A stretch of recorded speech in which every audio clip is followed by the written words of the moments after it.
Award show. এই award শোটা সম্পর্কে প্রায় সবারই একটু একটু ধারণা আছে। এই অ্যাওয়ার্ড শোটা হলো একটা কোরিয়ান অ্যাওয়ার্ড শো, যেখানে কেপপের বড় বড় তারকারা পারফর্ম করে থাকে এবং পারফরমেন্স শেষে কেউ নিয়ে যায় অ্যাওয়ার্ড, আবার কেউ যায় খালি হাতে।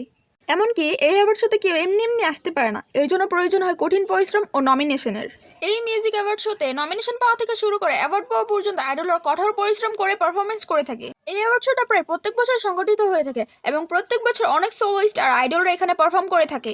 এবং 2025 সালের এই মেলন মিউজিক অ্যাওয়ার্ড শোতে ব্লিঙ্কদের অপেক্ষার অবসর ঘটেছে।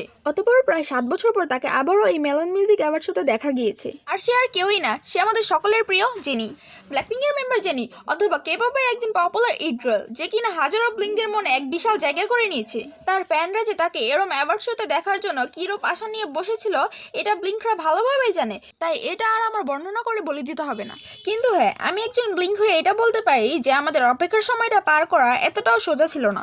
ব্লিঙ্করা তাকে এরকম অ্যাওয়ার্ড শোতে দেখার জন্য হাজার পরিমাণ আশা নিয়ে 7টা বছর পার করেছে এবং হ্যাঁ, 2025 সালে এসে তাদের অপেক্ষার অবসর ঘটেছে। আবারও জেনিকে দেখা গিয়েছে এই মেলন মিউজিক অ্যাওয়ার্ড শোতে।